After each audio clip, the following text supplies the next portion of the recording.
Ulan po. Ayan yan. Ito nga ate, yung tahos. Tatos.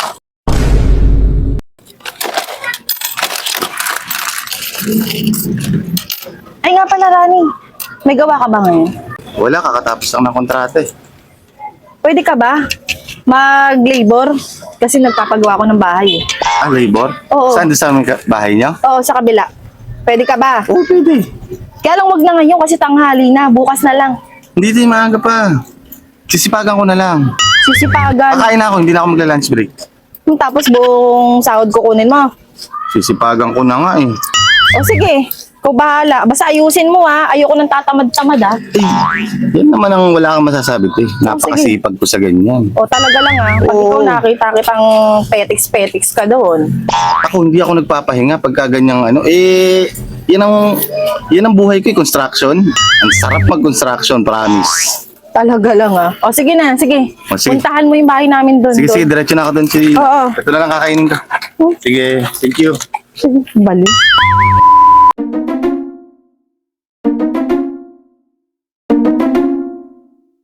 Ito nga pala yung pinapagawa nating bahay. Ayan. Hey, Ate Jean. Ah, Ano, dami ko nang naputol oh. Ganyan ako kasipag. sipag. Diba? Sipag ba yan? Lunch break yan. White Maro. Masipag ka ba na yan? Masipag ka na yan? Oo, dami ko nang naputol oh. Kulang pa yan. Eh, trabahuhin natin lahat yan. Okay, ayan. Ayan ang ating si Chupol na si Rani. Uy, ang sarap ng mangga. Parang nangangasim tuloy ako. Ayun, wow, ang daming bunga. Ano kaya ako makakasungkit dito? Ayan, sungkit muna tayo. Ayun, ang dali, ang hirap naman. Teka, kailangan ko ata umakyat eh. Umakyat nga ako. Ayan. Ayan. Ayun, makukuha na. Ayan, grabe. Uy, si Ate Jean, kumuha ng mangga. Makahingi nga. Sarap oh, ang lalaki. Laki-laki mo. Sarap. Sarap-sarap mo, mangga ka. Sarap mo. Sarap to sa bagoong. Hirap naman ito. Ate Jean, penge. Aray ko. Bastos ka. Buisit Aray ka, ko bastos ka. naman. Ano ginagawa mo dyan? Sabi ko siniporma yung merienda daw eh. Yung oras na eh. Bastos na to. Ito ka na. Ako na pupunta ako na doon. Kumuha nanunungkit ako eh. Grabe naman to. Samahan ng ugali. Ang sakit. Bastos na yun.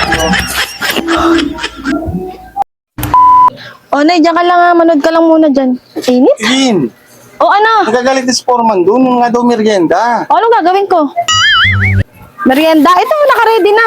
Papatrabaho kayo. Ayaw nyo magpamerienda. Dahil mo sinasabi, ito na nga. Oo, ayan na. Sino yung bisita mo? Alin? Ay, ayan. Nanay ko yan. Parehas kayo ah. Na ano, maganda? Parehas kayong masungit. Mukha kayong buwisit. Sino yun?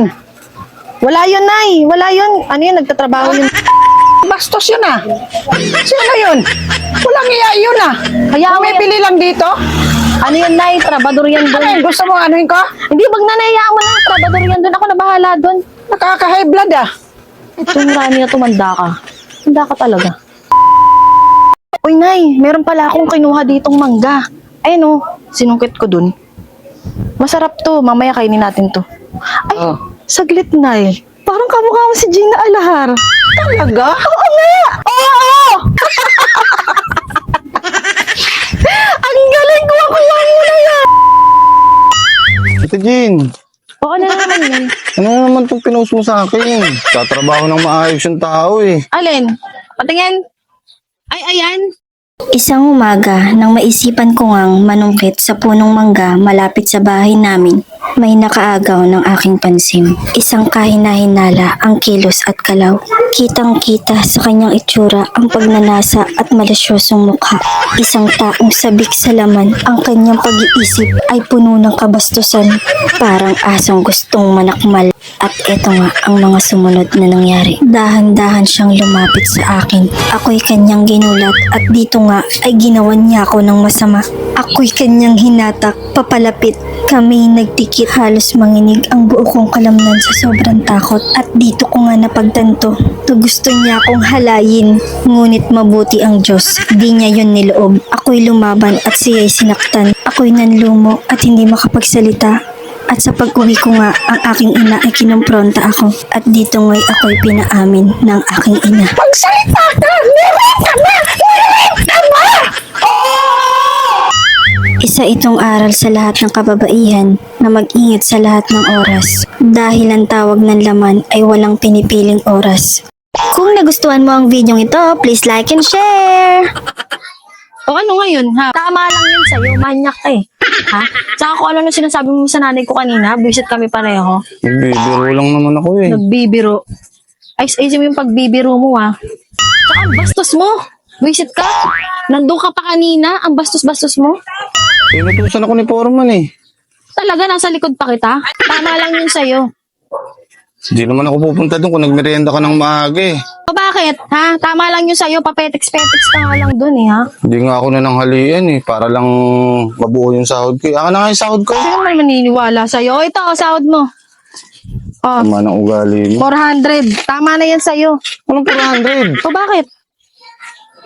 Grabe ka naman. Gawin mo ng 500. Hirap-hirap doon. Nakabilad kami sa ang init-init ang panahon eh. O bakit? Ano ba trabaho mo? Ba construction? Malamang nakabilad ka. Grabe naman yung ugali mo na yan. Huwag mag-alala, may konsiderasyon ako sa'yo. Total, sunog baga ka. Ito. Oh, ayan, oh. Alam ko na yung mga kiliti mo eh. Sige te. Okay na to. Thank you. Sira ulo. Anak ka ng pu.